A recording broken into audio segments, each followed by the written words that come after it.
आप सभी का स्वागत है दोस्तों रणभूमि मैथ्स पर। दोस्तों देखिए आज का जो ये वीडियो है ये आज का एनालिसिस है दोस्तों दो डेट का, जिसमें कैसे रीजनिंग का पैटर्न चेंज हो रहा है और आपको कैसे प्रश्न आने वाले परीक्षा में मिल सकते हैं। तो देखिए दोस्तों जो सबसे पहला क्वेश्चन आप देख रहे हैं डाइस से, तो देखिए डाइस से अब थोड़ा सा क्वेश्चन को थोड़ा ध्यान दीजिए। अभी हर शिफ्ट में पूछा ही जा रहा है दोस्तों। देखिए कहा गया है कि देखिए 3 पासों का आपको चित्र दे दिया गया है और पूछा जा रहा है कि एट द रेट वाले चिन्ह के अपोजिट में क्या होगा।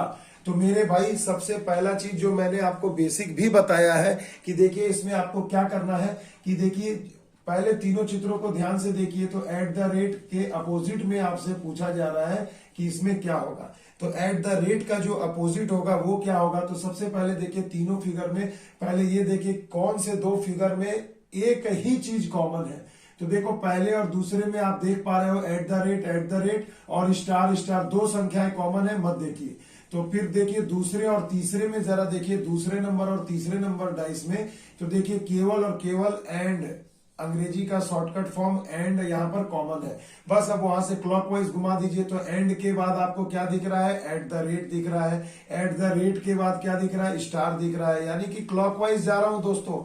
जैसे ये एंड है तो एंड के क्लॉकवाइज में देखो एट द रेट है और एट द रेट के क्लॉकवाइज में जा रहा है तो देखो क्या है, स्टार है। तो बस ऐसे लिख देना। बेसिक में मैंने बताया, जो नए हैं मेरे चैनल पर वो बेसिक वीडियो को जाकर जरूर देख सकते हैं। तो अगले वाले तीसरे नंबर चित्र में देखिए दोस्तों डाइस में एट द एंड के बाद क्या है, हैश है और उसके बाद क्या है, लेस देन है। तो एक जो बच गया वो एक्सक्लामेटरी साइन वो नीचे हो जाएगा। यही तो तरीका मैंने बेसिक वीडियो में भी बताया है। अब देखिए दोस्तों एंड का उल्टा हो गया एट द रेट, माफ कीजिएगा exclamatory sign. At the rate का उल्टा हो गया हैशटैग और स्टार का उल्टा हो गया लेस देन। बस एक एक घर छोड़ के जाना है। तो आपका जवाब क्या हो गया, eight the rate. Eight the rate का उल्टा क्या हो जाएगा भैया, हैश का चिन्ह। तो देखिए दोस्तों कितनी आसानी से सॉल्व हो गया। ऐसा हर शिफ्ट में पूछा जा रहा है दोस्तों। आई होप आपको समझ में आ गया होगा। तो आ गया होगा समझ में दोस्तों, तो मेरे चैनल को लाइक शेयर और सब्सक्राइब करना ना भूलें। आइए अगले प्रश्न की ओर। देखिए दोस्तों अगला भी प्रश्न आपको डाइस से ही है। दोनों डेट में जो पूछा गया था ध्यान दीजिए। देखिए कहा गया यहां आपको दे दिया एक जगह 6 है, उसके बाद 1 है और उसके बाद क्या है, 5 है। उसके बाद देखिए यहाँ 2 है, उसके बाद आपको देखिए दे दिया यहाँ 4 है और यहाँ पर क्या है, 6 है ना दोस्तों। तो देखिए हमें करना क्या है कि कुछ भी नहीं करना, बिल्कुल सिंपल सा मेथड है। मैं बार बार बता रहा हूं। पूछा जा रहा है 3 का अपोजिट क्या होगा, आपसे पूछा गया है 3 का अपोजिट क्या होगा। तो कुछ नहीं करना, दोनों में आप देखिए आपको तो 3 दिख ही नहीं रहा है, तो हमें देखना भी नहीं है मेरे बच्चों। हमें बस ये देखना है कि दोनों में कॉमन फिगर क्या है। तो देखो यहाँ भी 6 है, यहाँ भी 6 है, तो जो कॉमन फिगर है 6 ऊपर लिख दो। उसके बाद क्लॉकवाइज चलो क्या आ गया, 1 एक घर यहाँ लिख दो। उसके बाद देखो 1 के बाद क्या दिखा, 5 इसके नीचे लिख दो। उसके बाद देखो इस डाइस का तो काम समाप्त हो गया। अब आइए इस डाइस में, तो 6 तो ऑलरेडी हमने लिख रखा है, तो 6 के अपोजिट में क्या होगा। देखो क्लॉकवाइज हमेशा घड़ी की सुई की दिशा में जाना है। तो ये 4 है तो आप यहाँ 4 लिख दो, है ना। और फिर 4 के बाद क्या है, 2 है तो 2 लिख दो। तो देखो इस प्रकार से लिखना, एक ऊपर जो कॉमन लोगे, बाकी जो 4 आएंगे यहाँ भर जाएंगे, जो बच गया वो कहाँ होगा, नीचे हो जाएगा। तो देखिए दोस्तों पूछा जा रहा है कि आपसे कि 3 का अपोजिट क्या होगा। तो देखो 3 का अपोजिट यानी ये नीचे वाले का अपोजिट ऊपर वाला होता है। 1 का अपोजिट होगा एक एक घर छोड़ के यानी 4 और 5 का अपोजिट हो जाएगा 2। तो देखिए यहाँ पर आपका जवाब निकल के आ गया कि 3 का अपोजिट क्या है मेरे बच्चों, 6 है। यहीं से आप आंसर कर सकते हो। तो देखो डाइस से अभी बहुत ही बेसिक और इस टाइप का एक क्वेश्चन पूछा जा रहा है, तो इसके लिए तैयार रहिए। आगे के डेट में भी आपको ऐसे प्रश्न जरूर मिलेंगे। आइए चलते हैं अगले प्रश्न की ओर। अब देखिए दोस्तों सीटिंग अरेंजमेंट। जी हाँ दोस्तों, सीटिंग अरेंजमेंट से हर शिफ्ट में 2 क्वेश्चन अभी पूछा जा रहा है, एक सर्कुलर और एक सीधे बेंच पर। तो देखिए ये पूछा जा रहा है GHIJKL, एक गोल मेज, यानी एक गोल मेज पर बैठे हैं। तो ये पहले मैं एक गोल मेज बैठा देता हूं और 6 लोग बैठे हैं। तो 1 2 3 4 तो हमने कर ही दिया, 5 6 अपन अभी आगे देखेंगे। तो चलिए दोस्तों, अब कहा जा रहा है कि ये गोल मेज में इस प्रकार बैठे हैं कि एच जो है जी के बाईं और तीसरे स्थान पर है। यानी एच कहाँ है? जी के बाईं और तीसरे स्थान पर। तो यहाँ जी के लेफ्ट हैंड साइड में एच बैठा है तीसरे स्थान पर। तो चलिए इसको मैं बैठा देता हूँ। लो भैया, मान लो ये यहीं पर बैठेगा, तीसरे स्थान पर है ना। तो लो एक घर में यहाँ दे देता हूँ, 1 2 और ये हो गया तीसरा। तो चलिए भैया, एच को मैंने यहाँ बैठा दिया, कोई दिक्कत की बात नहीं है भाई। आई होप आपको समझ में आ रहा होगा। अब बोला जा रहा है कि एल और आई एच के बगल में नहीं है। एल और आई, यानी एल और आई जो होगा वो कहाँ होगा मेरे भाई? मान लो यहाँ एक मैं और दे देता हूं और इसका बगल ये है। तो यानी एल और आई, और यहाँ एल और आई, इन दोनों जगह में से कहीं पर भी बैठे हुए नहीं रहने चाहिए, है ना। एच का बगल तो यही हुआ, ये लेफ्ट साइड हुआ और ये राइट साइड हुआ। तो यहाँ पर ये बैठे हुए नहीं होने चाहिए, यानी अब एल को हमें कहीं और बैठाना पड़ेगा। और कहा जा रहा है एच के बगल में नहीं, के आई के दाई ओर बैठा है के। अब देखिए मेरे बच्चों, तो चलिए ना, मैं एल और आई में से किसी एक को कहीं पहले बैठा देता हूं। तो चलो मैं आई को यहां बैठा देता हूं, कोई जरूरी नहीं कि आई यही होगा, मगर पहले एक आपको अटेम्प्ट तो करना होगा। तो चलिए आई को यहां बैठा दिया। तो अब इसके दाई ओर कौन बैठा है? के बैठा है। तो देखो इसके बगल में नहीं बैठा है, ठीक है। अब यहां से ये तो हमें पता चल गया कि चलो जब ये यहां सेट हो गया तो आई, तो अब बच गया कौन? एल यहां बैठ जाएगा, क्योंकि एल यहां बगल में नहीं बैठा होना चाहिए। और अब आपका बच गया कौन मेरे दोस्तों? एक अगला आदमी जो बच गया है वो हो गया जे। तो जे को आप यहां बैठा दीजिए। तो अब देखिए आपका सीटिंग अरेंजमेंट बिल्कुल हो गया तैयार। और आपसे प्रश्न में क्या पूछा गया है दोस्तों, उस पर गौर फरमाइए कि एल के बाईं तरफ कौन बैठा है। तो मेरे बच्चों आप ही बताइए कि एल के जस्ट बाईं तरफ कौन बैठा है? तो जे बैठा है, यानी आपका आंसर हो जाएगा जे। तो देखिए इस प्रकार से बेसिक कंसेप्ट वाला ही पूछा जा रहा है। और रणभूमि मैथ्स आपको जब बता रही है सीटिंग अरेंजमेंट, तो गलती होने की तो कोई गुंजाइश ही नहीं है। आ रही है ना बात समझ में? तो देखिए ऐसे प्रश्न पूछे जा रहे हैं। आइए दोस्तों अगले प्रश्न की ओर।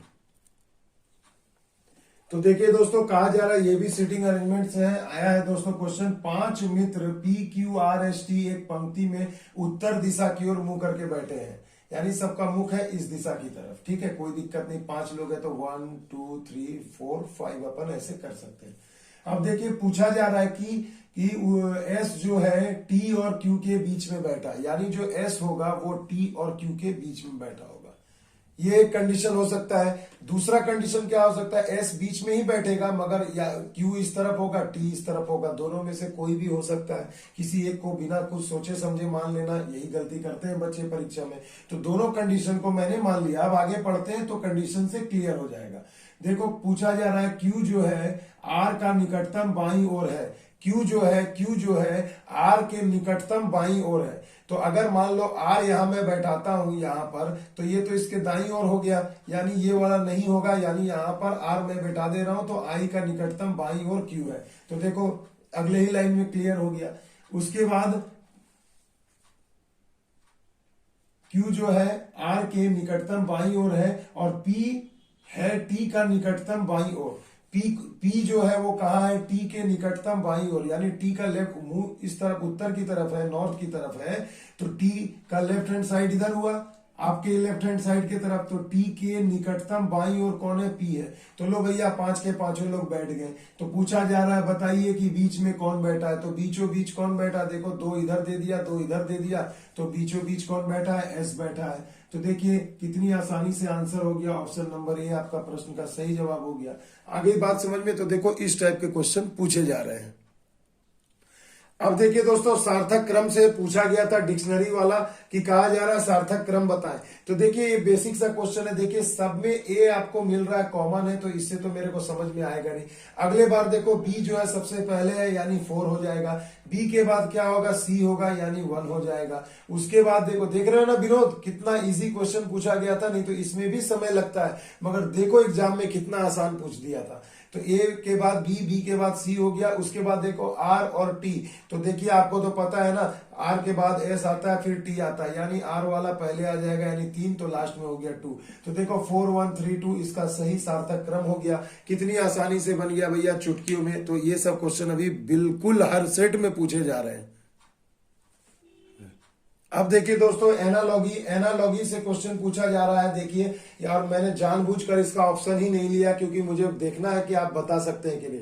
और आज के वीडियो को जब भी आप देखोगे दोस्तों, तो पहले ना वीडियो को जैसे क्वेश्चन आ रहा है दोस्तों, पहले पॉज कर लो, खुद से बनाओ। नहीं बन पा रहा है दोबारा बनाओ, नहीं बन पा रहा तिबारा बनाओ, तो भी ना बने तब मेरे मेथड को देखो, तो रिवीजन भी हो जाएगा और लेटेस्ट पैटर्न भी पता चल जाएगा। 2 in 1 काम कर लो 10 मिनट के वीडियो में, ऐसे तेज बना जाता है दोस्तों। तो देखिए क्वेश्चन है, मोतियाबिंद आंख तो निमोनिया क्या। तो पहले ये बताओ, मोतियाबिंद एक रोग है भैया, और ये रोग आपको कहाँ होता है, आंखों में होता है। तो निमोनिया भी एक रोग है, और ये कहाँ होगा मेरे दोस्तों, तो फेफड़ों में होगा। आपको पता होना चाहिए, जीके भी पूछ देता है एनालॉगी, जानते हो ना, फेफड़ा यानी कि लंग्स।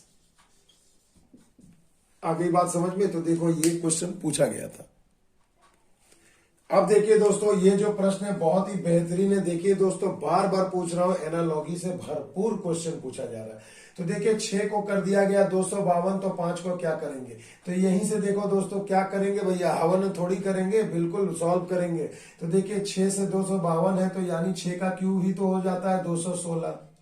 और अगर इसमें मैं 6 का स्क्वायर यानी कि 36 ऐड कर दूं, तो देखो हो जा रहा है 252, है ना। यानी कि पहले वाली संख्या का क्यूब और उसका स्क्वायर करके जोड़ दिया गया। तो उसी प्रकार यहाँ क्या होगा, तो ये हो जाएगा 5 का क्यूब 125, और इसमें 5 का स्क्वायर 25 अपन को जोड़ देना है। तो जोड़ दीजिए, कितना हो गया, 20 20 40 और ये 50, यानी 150। तो देखो भैया, ऐसा क्वेश्चन तो हर शिफ्ट में पूछा जा रहा है एनालॉगी से, डिजिट वाला, एबीसीडी यानी अल्फाबेट वाला, और जीके वाली क्वेश्चन वाले। तो तीनों टाइप का एनालॉगी। और देखिए, मैंने पहले ही एग्जाम के जिस चैप्टर से बोला था, हर चैप्टर से वैसा ही प्रश्न पूछा जा रहा है। तो भैया मेरे वीडियो को अच्छे से देखा करो, बिल्कुल जिंदगी संवर जाएगी।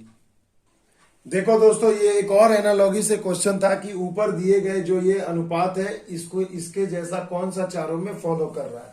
तो देखो मेरे बच्चों, बहुत ही बेहतरीन सा क्वेश्चन था, इसे जरा अच्छे से आप लोग समझ लीजिए। देखिए जैसे यहाँ पर मैं एक चीज कर सकता हूं कि जैसे 6 का स्क्वायर है 36, है ना। तो 6 का स्क्वायर 36 और 4 ऐड कर दिया, तो कितना आ गया 40। तो चलिए इस ट्रेंड को जरा फॉलो करते। तो देखो 9 का स्क्वायर ही तो 81 होता है, इसमें कुछ नहीं जोड़ा, ये नहीं हो सकता। 8 का स्क्वायर 64 और 4 जोड़ दीजिए, कितना हो जाएगा 68, ये भी नहीं होगा। 5 का तो ये डायरेक्ट स्क्वायर ही दे दिया। जरा इसे चेक करो, 7 का स्क्वायर अगर मैं करूं और 4 जोड़ू, तो जी हाँ देखो इसमें हो जा रहा 49 प्लस 4 यानी कि 53। तो देखिए दोस्तों, इस तरह से ऑप्शन नंबर सी आपका सही जवाब हो जाएगा, है ना। तो देखो इस तरीके का क्वेश्चन एकदम हर शिफ्ट में आ रहा है दोस्तों, तो इसके लिए अच्छे से तैयार रहिए। तो देखिए दोस्तों, ये जो क्वेश्चन है, बेहतरीन क्वेश्चन आपको एक दे दिया गया है, इसे आप स्क्रीन पर देख पा रहे हैं। तो देखो ये अभी दिया जा रहा है सीरीज वाला, नंबर सीरीज दे दिया जा रहा है, अल्फाबेट सीरीज। ये तो बिल्कुल मतलब सबसे ज्यादा इंपॉर्टेंट है दोस्तों किसी भी परीक्षा के लिए, और एसएससी जीडी के लिए तो सबसे ज्यादा। हर शिफ्ट में 2 से 3 प्रश्न ऐसे पूछ दिए जा रहे हैं। अगर इन्हें अच्छे से कर लो, डाइस कर लो, और आपका वो सीटिंग अरेंजमेंट कर लो, एनालॉगी कर लो, तो देखो 10 क्वेश्चन आपका इन्हीं 4-5 टॉपिक से कवर हो जा रहा है। यानी 50% तो आप इजीली कर सकते हो। अब बाकी के 50% में मैंने इतना बता रखा है दोस्तों कि हर एक बच्चा 20 में 20 अटेम्प्ट करेगा। तो देखिए दोस्तों, यहाँ पर जब भी इसे बनाओ ना, अब मैं आपको सिंपल बता रहा हूं, पहले नंबरिंग लिख लो। तो देखो इजोटी मैंने एक आपको ट्रिक बताया था बेसिक, कि ये 5 होता है, ये 10 होता है, ये 15 होता है, ये 20 होता है और ये 25। इसके द्वारा आपको ये सभी संख्याओं का नंबर जो है, अल्फाबेट का जो नंबर है वो निकालना काफी आसान है। तो एल देखो, जे के बाद के एल, यानी एल हो गया 12, एम हो गया 13, ओ हो गया 15, के हो गया 11, है ना। आर हो जाएगा आपका 18, आई हो जाएगा 9, और यू हो जाता है 21। अब देखो ये हमने नंबर लिख लिया। अब जरा थोड़ा सा चलिए मिलाते हैं कि क्या हो रहा है। तो देखो 12 से अब आप जब देख, और हमेशा इसका ना गैप देखो 12 से ये क्या हो गया 15, 3 ऐड हुआ। 15 से क्या हो गया 18, 3 ऐड हुआ। 18 से क्या हो गया 3 ऐड हुआ। अब 18, अब देखो इसके आगे तो क्वेश्चन मार्क है नहीं, यानी हमें इसका निकालना है, यानी इससे हमें एक ट्रेंड पता चल गया। अब एक एक घर बाद वाले जो बचे उन्हें देखिए। तो देखिए 13 में से 2 घट गया तो 11 हो गया। 11 में से 2 घट गया तो 9 हो गया। तो 9 में से 2 घटा दो तो कितना हो जाएगा 7। यानी कि अल्फाबेट पे नंबर में 7 नंबर पे कौन आता है भैया, तो ई के बाद एफ जी। जी हाँ दोस्तों, जी आता है 7 नंबर पे। तो देखिए आपका आंसर हो जाएगा जी। तो देखिए इस प्रकार से अभी बहुत लेटेस्ट पैटर्न है दोस्तों, ये पूछा जा रहा है, तो इसके लिए बिल्कुल अपने आप को तैयार रखिएगा। देखिए दोस्तों अगले वाले शिफ्ट में ये पूछा गया था, तो देखिए इसमें क्या है दोस्तों, बिल्कुल वही पैटर्न फॉलो किया जा रहा है। देखिए सबसे पहले आप नंबरिंग लिख लो मेरे भाई, इसमें कुछ आपका घट नहीं जाएगा। ये 1 हो गया, ये 4 हो गया, ये 2 हो गया, है ना दोस्तों। उसके बाद एफ को देखो, ये 6, फिर देखो ये 4 हो गया है ना। आई हो जाता है 9 नंबर पे, जी अभी पिछले सवाल में देखा आपने 7 नंबर पे था, और के हो जाता है 11। अब देखिए जरा सा गैप करके जरा देखिए कि क्या कुछ समझ में आ रहा है आपको। तो एक एक घर को अगर मैं छोड़ू तो देखो 1 के बाद 2 हुआ यानी +1, 2 के बाद 4 हुआ यानी +2, 4 के बाद 7 हुआ +3, 7 के बाद 4 ऐड हुआ तो देखो +11 हो गया। यानी एकदम सही ट्रेंड पर पकड़ लिया हम लोगों ने। अब देखो क्या करना है, अब एक एक घर जो बच गया इसे देखो, 4 में 2 जोड़ा तो 6 हो गया, 6 में 3 जोड़ा तो क्या हो गया, 9 हो गया। तो देखो 2 के बाद 3 हुआ, तो अब 3 के बाद क्या होगा, 4 होगा, यानी 9 में 4 जोड़ो तो कितना हो गया, 13। तो अब आप बोलो 13 नंबर पे क्या आता है मेरे बच्चों, तो आप सर जी कहेंगे कि 13 नंबर पे तो एम आता है ना। तो यानी इस क्वेश्चन मार्क के जगह पर क्या हो जाएगा, एम हो जाएगा, यानी M is the right answer. आ गई बात समझ में दोस्तों। तो देखिए इस प्रकार के अभी रीजनिंग परीक्षा में पूछे जा रहे हैं, तो इसके लिए एकदम तैयार रहिए। अब देखिए दोस्तों ये मैंने एक ही साथ ले लिया है, दोनों ही नंबर सीरीज से क्वेश्चन पूछे गए थे। तो देखिए सबसे पहले क्या करिए ना, जब भी ये देखिए क्वेश्चन देख रहे हो वीडियो को पॉज कर लो, उसके बाद इसे अच्छे से सॉल्व करो, अपने से लॉजिक लगाओ, मैंने ऑप्शन भी नहीं दिया है और भी मजा आएगा। और उसके बाद दोस्तों जब ना बने तब चेक कर लो कि कैसे बनाया जा रहा है ना। तो देखिए पहले ये क्वेश्चन को देखिए ध्यान से, देखिए 3 से 10 कैसे हो सकता है। तो देखिए मैं बोलूंगा कि अगर मैं 3 में 2 से गुणा करूं और 4 जोड़ दूं तो देखो 3 दूना 6 और 4 10 हो जाएगा, है ना। फिर देखो 10 को अगर मैं डबल करूं, 10 दूना 20 और 4 जोड़ दूं तो देखो 24 हो जा रहा है। 24 दूना 48 अगर कर दूं और 4 जोड़ दूं तो देखो 52 हो जा रहा है, यानी ट्रेंड पकड़ में आ गया है। तो अब देखना क्या भैया, आगे सिंपल करो, इसे 2 से गुणा करो, 4 जोड़ दो तो देखो 2 × 16 यानी 216 और 4 220, यानी कि देखिए आपका सही जवाब हो जाएगा 220। तो इतनी आसानी से सॉल्व हो गया। आइए अगले क्वेश्चन को देखो। देखो 9 से 10 कैसे हुआ है जरा सोचिए। तो आप कहोगे सर जी 1 का गैप है, तो 10 के बाद कितने का गैप है, 3 का। देखो क्योंकि गुणा इसमें नहीं है, बहुत क्लोज है, इसलिए गुणा करके कोई फायदा है नहीं। तो देखो यहाँ देखो कितना हो जाएगा, 9 का गैप है। यहाँ कितने का गैप है, देखो 27 का। कुछ ट्रेंड समझ में आ रहा है? जी हाँ दोस्तों, ट्रेंड तो अपन को समझ में आ गया है। देखिए क्या हो रहा है, जस्ट 3 गुना हो रहा है। 1 में अगर मैं 3 से गुणा किया तो 3 हो गया, 3 में 3 से गुणा किया 9, 9 में 3 से गुणा किया 27। तो अगला क्या होगा, 27 में 3 से गुणा करो तो आ जाएगा 81। तो यानी 49 में कितना जोड़ना है हमें, 81। तो 9 और 1 10, 8 4 12 और 1 13, यानी देखो कितना हो जाएगा, 130 निकल कर आ जाएगा। तो देखिए 130 हो गया। ये माफ कीजिएगा, ये कोई कुछ भी नहीं है इसके साथ, ये थोड़ा माफ कीजिएगा, लिखने में मिस्टेक हो गई थी। क्वेश्चन मार्क यहीं पर था, इसके बाद की संख्या आपसे पूछी जा रही है। तो देखो कितना हो जाएगा, 130। आ गई बात समझ में। तो देखिए इस तरीके से सॉल्व हो रहे क्वेश्चन। और देखिए अभी तक आज के वीडियो में दोनों डेट में मैंने आपको 4 प्रश्न बता दिए, जो आपको एनालॉजी से दिया गया था, नंबर सीरीज से दिया गया था, अल्फाबेटिकल सीरीज से दिया गया था, है ना, अल्फाबेट के सीरीज से दिया गया था। उसके बाद दोस्तों डाइस से क्वेश्चन दिया जा रहा है ना, सीटिंग अरेंजमेंट से तो दिया जा रहा है। तो देखिए माय डियर, यही सब अभी पैटर्न पूछा जा रहा है, तो फॉलो किया जा रहा है। तो आप भी मेरे चैनल को फॉलो करते रहिए, सब्सक्राइब कर लीजिए, नोटिफिकेशन में बेल आइकन को जरूर दबाइएगा, ताकि आपको जब भी वीडियो मैं अपलोड करूं तो आपको मिलता रहे। मिलते हैं दोस्तों अगले वीडियो में, तब तक के लिए दोस्तों जय हिंद, जय भारत।